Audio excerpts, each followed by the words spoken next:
一直以来，印度希望在印度制造计划加持之下，全力地打造全球国防制造中心。但是实际情况是，印度长期居于国际武器进口国的前2位。那石先生，根据您的观察，印度的这个国防军事实力究竟如何啊？我们知道它的很多武器装备都是万国造，贴上了这样的一个牌子，这个它怎么来改变这样的一个局面？他看到了印度的毛病，他一直在力推印度制造，给印军下命令，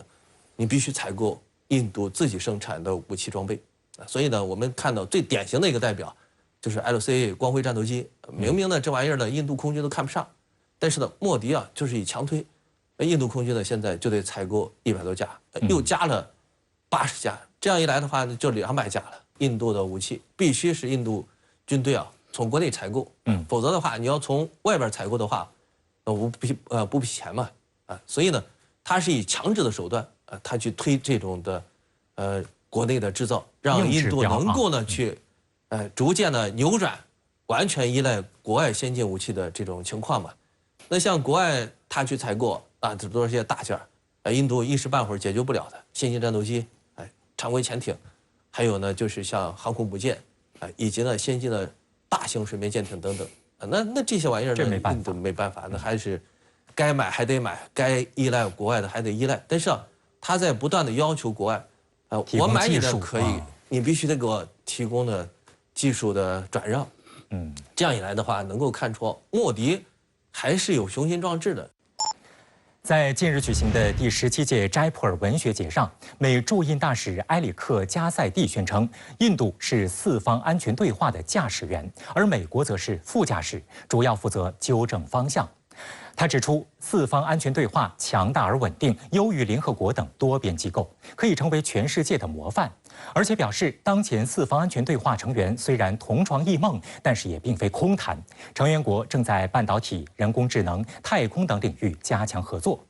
加塞蒂此番言论究竟释放什么信息？美国近日批准对印度军售大单，为何被称为印度向美军购里程碑呢？一起来洞察关键。2月1号，美国国务院批准了对印价值39.9亿美元的军售订单，其中包括31架天空卫士无人机、170枚 AGM-114R 预火导弹、310枚 GBU-39BB 激光小直径炸弹以及其他配套系统。通用公司的 MQ-9B 无人机是 MQ-9死神无人机的海上舰载版本，也是 MQ-9系列的最新产品。是目前一款性能比较出色的察打一体化无人机。MQ-9B 翼展为24米，最大飞行速度大约每小时460公里，最大起飞重量超5.6吨，总计可挂载2.1吨弹药。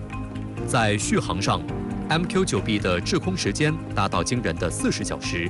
因而巡航半径也增加到了7000公里，具备出色的海上巡逻侦察能力。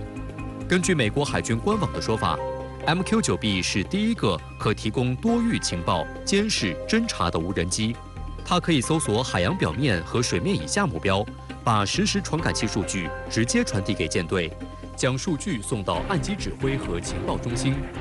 有尖端的这些技术武器吧。美国国防安全合作局2月1号声明称，这笔军售订单符合美国外交政策和国家安全目标，旨在加强美国同印度的关系。提升印度防御能力，将对地区稳定、和平和经济发展起到重要作用。美联社方面则报道称，这次军售标志着印度购买美国武器的里程碑。此前，印度一直依赖来自俄罗斯的武器。美国是希望印度来主要承担印度洋的这个平衡中国的这个战略，然后美国在太平洋呢，美国是担任主要的作用。所以，美国从这方面呢，来帮助印度提升海上的能力呢，实际上也是推进美国这个印太战略的一部分呢。自2014年莫迪执政以来，印度为加快大国崛起步伐，不断扩大与美国在防务等领域的合作。2015年至2022年期间，美印签订了包括新防务合作框架协定、亚太地区与印度洋地区联合战略愿景协定、后勤交流备忘录协定、通信兼容和安全协议等协议，加强了双方在防务层面的对接与合作，促使两国准联盟关系得到进一步提升。与此同时，印度还加强向美国进口武器力度。作为世界上最大的武器进口国，过去，印度近一半的军用物资依赖俄罗斯，但数据显示，从2008年以来的近10年间，美印间的国防贸易已从10亿美元上升至140多亿美元。截至2020年，美国已授权向印度出售超过200亿美元的国防装备，其中包括 C-130大力神飞机、C-17环球霸主运输机、P-8I 海神反潜巡逻机、AH-64阿帕奇以及 CH-47支奴干直升机等等。从莫迪政府的角度来说呢，它实际上这个外交战略在2020年的时候有一个非常大的这个转变啊，这个转变就是这个由原来的相对平衡的这个外交转向了这个积极投靠美国啊，或者跟美国战略捆绑在一块的这个路线。去年6月5号，美国国防部长奥斯汀与印度防长辛格讨论了升级两国伙伴关系一事，并就未来几年国防工业合作的路线图达成一致。路透社称，这有望加强印度的国防制造雄心。美国驻印度大使馆发布声明称，此举旨在改变两国国防部门合作的范式，将在空战和陆地机动系统、情报、监视和侦察、弹药和海底等领域加快技术合作和共同生产。观察指出，这是美国第一次向非盟国转让军事技术。美印双方防长当时还发起一项新的合作倡议，即防务加速生态系统。这个倡议由美印商会在2023年6月21号正式启动，要在两国企业、投资者、创业加速器、研究机构之间建立创新伙伴关系，以推进美印军事尖端技术合作。双方还同意开展两国安全供应协议、相互采购协议谈判，联合生产武器及零部件，除了供应印度外，还可以返销美国以及供应其他第三国。核心的目的呢，就是美国的武器系统啊，要逐步取代苏联的这个武器系统。另外呢，就是在未来的新的这个作战系统、作战平台呢，美国培育印度呢，逐步的推动它使用这个美国的平台，这样印度呢，就一定意义上说跟美国是战略上呢越来越捆绑在一块了。值得注意的是，如今美印与第三方合作的美印加模式，成为印美关系深化的新抓手。复旦大学南亚研究中心主任、美国研究中心教授张家栋分析指出，美印加合作已经呈现出新的变化，其中包括涉及的地理范围更广。过去，美印第三方合作主要涉及南亚、东南亚和非洲，现在美印加合作所涉地理空间已经进入更多战略性第三国。据印驻必报1月19号报道，知情人士透露，印美正在商讨在菲律宾启动一系列联合开发计划，预计2024年底有望敲定具体合作领域。张家栋分析称，这次美印探索在菲律宾的合作就与众不同。菲律宾是美国盟友，与此前美印第三方合作的对象国有明显差异。美国愿与印度在菲律宾进行这种合作，说明美印正在向对方打开自己势力范围的部分空间。这意味着美印将打破在战略层面相互提防较多的状态，印度不再过度介意美国进入南亚，以此换取美国允许印度在地区和国际层面发挥更大战略作用。与此同时，美印加合作动力来源有所变化。过去，美国主要是动力来源，美方提供资金和技术，印度发挥地理和人文等方面优势，提供人力资源和实操团队。但现在，印度不仅继续出人，也在出钱。比如，在斯里兰卡港口项目中，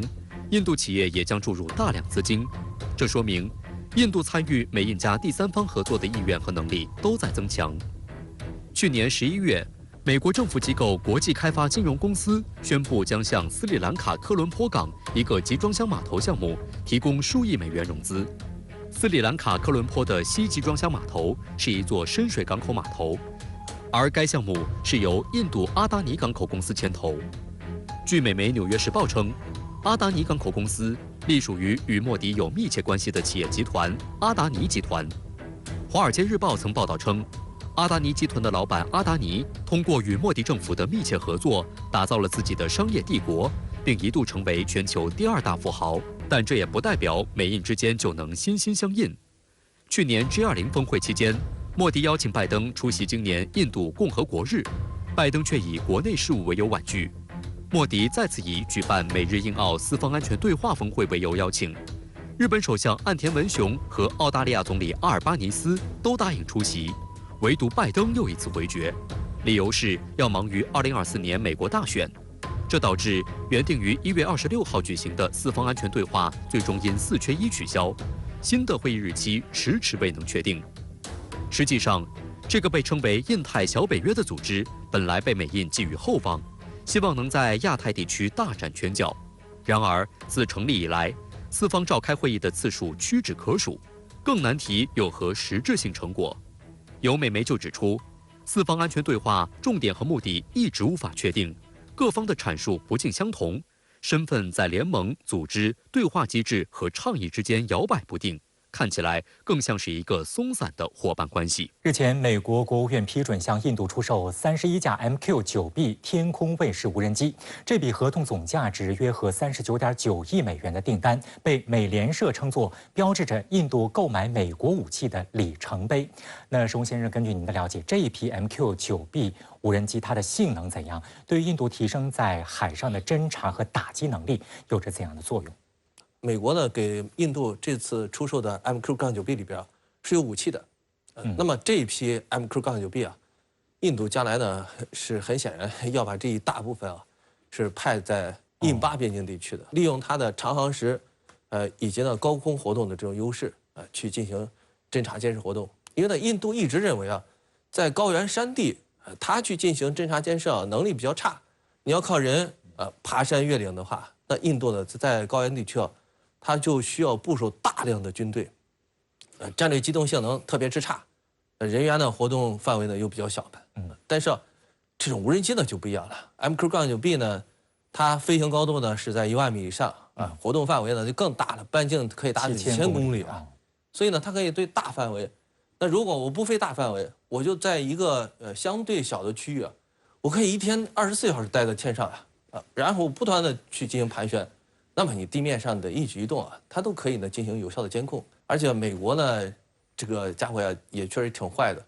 给印度卖的这一批啊特别贵啊，你看31架的，总共将近40亿美元。40亿美元了。也就是说，这套无人机啊，美国呢是赚大钱了，因为这款 MQ-9B 啊，美军采购价呢是3100万美元，你可以看一下，这就卖给印度就1亿多美元了，那你没办法。